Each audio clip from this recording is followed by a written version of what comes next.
Kazoi muri Zimbabwe kusangana kwatiri kuita nhasi rari mwezuva ndakaona Opa akaenda ega kuBulawayo, then people in Bulawayo started complaining ndeshamba auye kuBulawayo. It's not like handiuye ndogara ndiriko. Remember Beata Mangete, right now tiri kukunzira futi Solomon Kaskuza. I have been to a plum tree kumusha kwa Solomon Skuza, right? That means ndinoenda kwese saka andisarure. Nasi tine a very important guest kwatiri vanhu veDrumas Media. Rangu zita ndinonzi Andrew Neshamba. Senguva dzese handifambe ndega. Chera maibvunza kuti ko Chera muri kupi? Welcome back home, baby. Siyalibingelela lonke muli eZimbabwe kanye lonke lalabantu elilandela phela iDrumas Media. Namhlanje sikwelinye izinga another level. Silo muntu oqhakathekileyo, abanye liyamazi abanye alimazi, kodwa ngiyathemba ukuthi from today onwards labe selimazi kakhulu because of Drumas Media. Salilethela phela indaba ezimnandi nje balingazi uEndro sekhulumile, mina ngingu-Opa Mpofu. Senguva dzese tinokukurudzirai kusubscribe kuDrumas Media. Drumas Media, taking you to another level. Hatisi kuda kuti tikuwestire nguva, tinoda kuti tikupei mukana musangane nemenzi wedu wanhasi. Asi tisatatanga kutaura naye, ngadzi mboro wakai kamanze ngedza tikuratidze video akubva kwaari, then tozotaura naye. Mumani choki kechinto itandayo imali ngeni no window shopping. Mumani choki izoiko kivi izoiko. My name is Kosti. My real name is Xolani Chonge, aka Kosti. Yeah, I'm from Bulawayo, based in UK. Recorded my single in Durban, South Africa. Okay, njengoba unguXola uthe Xolani Chonge. Yes. Based in Bulawayo. So first single yakho leyi wayenza useDurban, and umuntu singabona like ngithe ngihamba through video yakho or music yakho, you are more is it house or you mix, or still, since you are still coming up, what's the real genre for you? Mina I'm a Kwaito artist, since Kwaito is being changed to Igqom. Okay. So that's why I decided to go to Igqom isukela from Durban. Ngafika abantu baseDurban. So as you know, ikamela uyaqala DJ Tira, obvious. Okay. So king of the Igqom. Singakafiki khona lapha ngiyakwazi ukuthi bakhona abantu abakwaziyo o abakhulele eBulawayo. Sifuna bakwazi ukuthi eBulawayo wakhulela ngaphi kwangikhona kuliphi igasi. Nambuye ngokuyenja ke igasi lamakasi ngokuyenja, but I'm a village boy, khulele emakhaya lapha engizalwe khona, and then age of around 15 asengokuyenja. So lapha started ukwenza uwa interested more to Kwaito music, so I'm access ukuthi uzwa ama radio station desifana lezo. Yeah. Okay, so ekhaya lapho okhulele khona kungaphi? Konkosikazi. Nkosikazi. Yeah, way to Skanda. Okay, wabuye ngubenja. Yes. So music ukuhlabela uqalise into ebuye sukhulile o into owusasemncane, into okwazi ukuthi ngiyahlabela o wawuse church o gokhamba? No, esikoleni ngangise group inyembube. Qala from a group inyembube, and then ngaba umuntu oyithanda ukucula, uku-actor, into ezifana zona lezo. And then until ngazo the opportunities cutting in South Africa, which was around 18 years, 19 years. And then I joined a group here, my dancers, I called my chimbos, science into the jive, sambas jive, and my whole nanning up. And then a cool group, and then I speak of my artist, like I often about Trumpies, and a picture about video for shows. So from there we decided to go to school. Okay, ngikubambe ungakayikhatshana. Ngiyakwazi nguboyenja wakhula esikolo, uthe waqasa ukuthi esikolo ikwa uactor khona. Esikolo wawufunda ngaphi? Afunde eMajiji, and then he went to a doc machine. Okay. And then yeah. ngikho lapho waqasa ukubona khona ukuthi hayi mina ngiyozokucula lezi ngikho lapho aqale majijiya uqala ukucula ngiyathemba elafunda laye uCosti hayi phela kanye ingane indaba yakhe lokho eqhubeka ngayo. Okay, sesise South wafeature Trompies. Yeah, we feature Trompies. I was there. Yeah. So from Imbuvi. Yeah. Wafeature Trompies. Yeah. Hayi kanye ingane hayi uhambo lwakho sibili. Kokule kuhlangene and then from konapa kwahamba njani? From lapho ngaba yenza i-album yami called Uhevo Mnyama. From the South and then I later back home futhi khona lapha eZimbabwe. From there after Uhevo Mnyama push Uhevo Mnyama ngaba the opportunity ukuthi ngiye e-UK. So ngambi UK so perform Uhevo Mnyama album. Ngafike UK amanye ama opportunity avela futhi. I decided ukuthi no ngime kancane music concentrate kwezinye izinto. Okay, i-album uthi wawule album anti. Yeah. And then ngiyakwazi ukuthi mina for me ngeke ngibe yazi ukuthi kwahamba njani. Ngiyakwazi ukuthi kule ngoma lezi okwazi ukuthi le abantu bayithanda ngiphi. Uhevo Mnyama.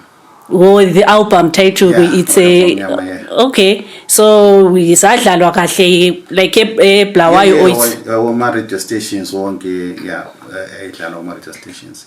Okay, so fike khona ngale e-UK wasubona ukuthi hayi ngafike UK nga slow down and then trying to do different things, but I didn't forget music. Nga looking super involved ebantwini abaningi. Ama artists they always approach me in the UK. I'm a local artist, I'm like abantu ababuya from South, ababuya from Zimbabwe, asking me ukuthi bengenza kanjani, kwenziwa kanjani. They keep asking me abanye ukuthi benzo bancedise studio. And then until 2018, and then I do a single yami called Opengayo. Izobe khona kuyo le album engenza manje. Before I met to DJ Tira ukuthi collaborate DJ Tira. Okay, ngiyakwazi ukuthi isikhathi eziningi nxa sihamba lapha sikhuluma labahlabeleli babe sithi ukuthi uzwi like uyenze i-featuring lo muntu like oyazakala because uDJ Tira is no like any person, ngumuntu oyazakala umuntu omkhulu like ku music, one of the gods of music.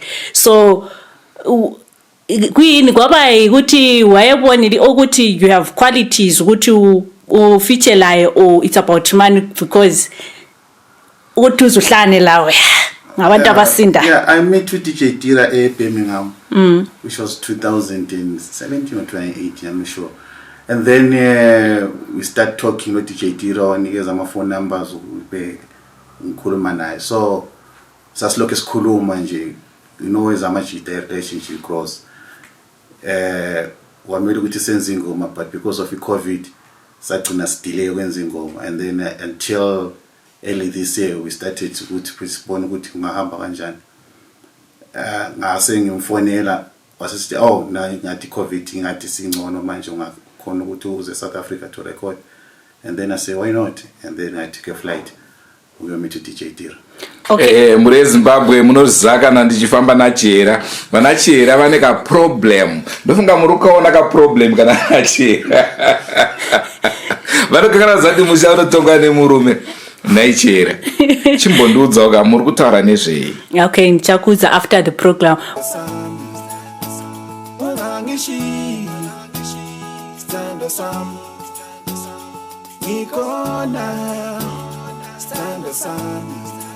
Okay, sesiphendukile balaleli, sesiphendukile. Ngiyathemba likholisile, ngiyathemba abaningi bafuna ukuthi beyizwe like the full song, the full version engayikho phela 30 seconds. But hayi kungasenani uzalitshela uCosti ukuthi lizithola ngaphi ingoma lezi, lizazithola ngaphi la ukuthi limthola ngaphi ecineni phela kohlelo. But okwamanje sesicontinue phela ngohlelo lwethu siza ukuthi ukuthi no window shopping like ama lyrics, what was it all about? Ukuthi wahambe njani?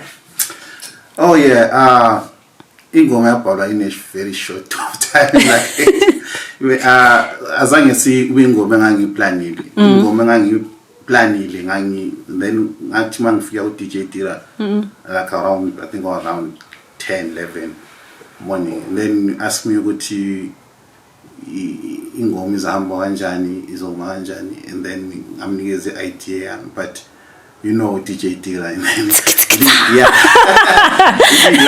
ingoma ngibhalile, understand, I say we would to asiqala ukuba the new vision of a song, and then we started to okay ngizokwenzela konke lokho uzokhokha ibeat na this way the track started. Okay, Uzokhokha ibeat, yeah. But the visuals are on point, everything like like ingoma le ngiyokuqala ukuthi uyenze for under iKwaito or vele iKwaito into yakho. It's not a first song, but in this level it's a first song. But it's already on another level. Yeah. Like Drumas Media. Yeah, because Afro is in a different level. Yes, this is as what Bapaqali Gqom. What discover Gqom and DJ Tira, one of the topest DJ in the world. Yeah, I know. Yeah. Into our own professional. No. So since wabona ukuthi kungcono ukuthi ngikhethe iKwaito isikhathi lesi kulama piano kulanilani, I feel that thing ukuthi since I don't know, but I feel like Kwaito isithathwa ngama piano. You didn't have that thing, or standard Kwaito is still on that level? Like once you hear Kwaito style, always be a Kwaito style. Okay. You can switch it to a different thing, but what they do now, that's uchinja kancane that Kwaito old school to iGqom, but if you listen to the lyrics and how it goes, it still take you back to the Kwaito music. The old Kwaito. Yeah. And how long does it take you to write a song? Actually, I always know what DJ Tira is the best, but I didn't know he's that good. Angela Oyenza Makona is in a different level, because Singoma Oyenza just in 15 minutes. Okay. He wrote the song, one in the studio, Oyenza in Doyak, and then he went. And then you closed again. I wanted the whole day. We would set up at this window shopping party. Oh man, talking. Wanted the whole day, which is around, I think, after Prince Mbulu did the instrument, I came in and then listened to the instrument, and then he started writing the lyrics. Okay. After 10-15 minutes, one in the studio, I trying to act. I understand. Okay, so abanye bathi nxa bebhale music, abanye bathi baphupha, abanye bathi vele bengabona imota vele, you know, sebe bakwanisa ukubhala, abanye bathi bengafika e-studio bezwe beat vele kuyaflowa. Ucosti yenzani? Kwaba feeling nje. Okunye kwangisiza ukuthi umfika like to a different level, like Afro. Ngangithukile, of course. After Tira seculile, kwaba easy for me to join, because ngase ngingazi ukuthi kumele ngicule ngani ngiyakuphi. Exactly. Okay, hayi sesiphenduka ekhaya koBulawayo eZimbabwe. Ngiyakwazi ukuthi ukhula kulabantu awubakhangelele like eZimbabwe khona pho hayi man, yazi umuntu lo yangiculela into engenzela isense ekhanda la ngubani? Very funny, because mina sekhula isikhathi se-Go Boys. If you remember all the Go Boys with the Achus. Ingqondo yami nje, every time man bezwa bacula ku radio, I always think ukuthi mina can do the best. You understand? So ngalokho ngangikompete nabo ngakacula already. Understand? Because every time ngibabona siba lengoma for bona. Okay. So like for now Zimbabwe or lapha kumbe koBulawayo kumbe ngaphi yipi artist ongathi nxa uthi hayi for now this is my favorite artist, even nxa out of Kwaito or out of just any genre? Baningi. Oyiwani? Yeah, oyiwani. Ngasho uzosenda nje. Cause uvele ekhaya. No, it's about you she's a hard worker. Yeah, she never stopped. Ngicabanga waqala kudala uSandra Ndebele. Yes. From long way, yeah, but she never give up. Ukhona simbonile feature abo professor abo man abo Vukani. She's always there. Yeah, angabi nenhlanhla ukuthi ngihlangane naye face to face, but ngilokhuluma naye my phone na something. Yeah. Okay, so singakhangelela yini ama i-collab wena lo Sandra, Costi and Sandra? Why not? Yeah, like why not? Why not? Yeah, of course. Okay, so ngiyathemba ukuthi abaningi bakwazi ukuthi bafuna ukwazi Mongo Costi, bafuna ukubambona, abanye bafuna ukubona ingoma zakho, bengakuthola ngaphi? Siyatholakala ku Instagram, Facebook. Yeah, ingoma siyatholakala ama digital stores. Yeah. Okay, kuyabe kumba Costi. Costi, yeah. Costi. Yeah, that's it. Ngiyathemba abalaleli labe lifuna ukuthi limdinge, lifuna ukuthi liyenza amali hlabelelaye, lifuna ukuthi li-like, li-subscribe, liyenzeni, liyaphoma ukuhamba kuphela liyethi Costi. Beside DJ Tira, abantu akwa feature lapho. Ngile ngoma engiqeda kuyenza i second song lo Nani Ntengo from Platform 1. If one still remember Nani Ntengo, yeah, the leader Platform 1. Etishumi eminyaka. So next week we are shooting a video. It was for that video. Yeah. Okay, so hayi wane shama ndoziva kuti mnenge sithi vanachera wati chibotaura. Problem yandinayo nini kakana yakwana nguwa emanzi especially yakadai soyi nyaya yekujaivha iyi ndio inondinetsa asi chera ndomboona uchibhaisa unoida ka music andibhaisi ini ndotamba. Okay, inini ndakandichida kunzwisisa kuti tichitarisa music yemuZimbabwe in general vane appreciate sei local music. Local music is lama artist lapha top artist trend almost mhlaba wonke. I think you see the point eshado very very good music and it's now very already because in the special Harare kulama top artists esiwaziyo maybe ungathi kasilila kancane nje kubulawa but I hope ukuthi ngesikhathi sizayo sizokwazi ukuya phambili. Ngiyathemba ukuthi uzaphenduka ekhaya futhi usipush. Njengoba ngibona ngikhona. Ekuhambeni kwakhe ukusofa usahamba ku music kwinoku okungathi kunzima ongaba ngama challenges ohlangana lakho. Okuwe kuyaflow uhamba ngoline. No, akuhambi ngoline. Music always uhlala kunzima. Uhlala kunzima especially upromote music.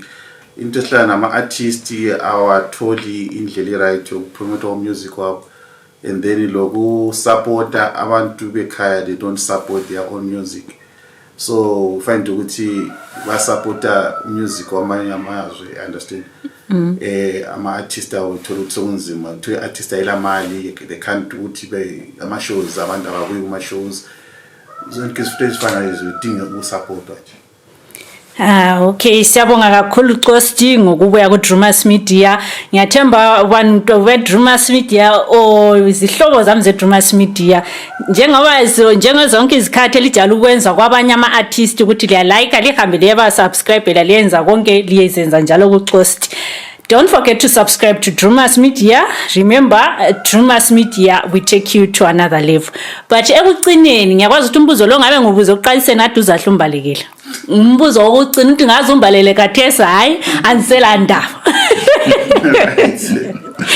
Married, not married, to be married, searching, single. I'm super single. Yeah, I'm super single. I hope nga icheri khona phandla and hayi uthi ku market. And maybe in the music industry, where do you see yourself maybe in 5 years to come? I don't think 5 years to come ngizobe lokho ngicula but into isifiso samadingo esifuna ukuthi ngiqala ukuchecka ama young artists ababuyayo si busy ni out khona out time is busy ngayo sifuna ukuvula i record label which he already started like a criminal records. So see phezu kwakhona lokho I-criminal record yaphenduka ekhaya na izobe based eSouth Africa. hayi bantu sirifuna ekhaya sirecord Yes, sifuna ama artists from lapha ekhaya so because marketing eSouth Africa is high than here, so but we take ama artists from here. Yeah. Maybe talking of South Africa, we know South Africa is able to market its music more than we do here in Zimbabwe. What do you think needs to be done in Zimbabwe for us to go to another level? Support. Yeah. What type of support?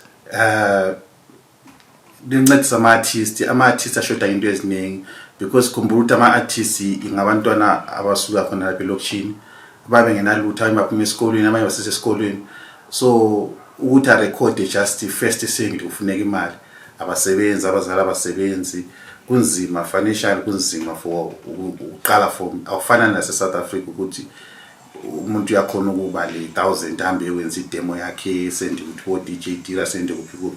Lana kunzima, it's only those top artists they can. So if maybe nami ngikwazi ukuthi ngifike to that stage ngakhona ukubona inye artist angisize ngipusha omunye umuntu from down, but the support each other is most important.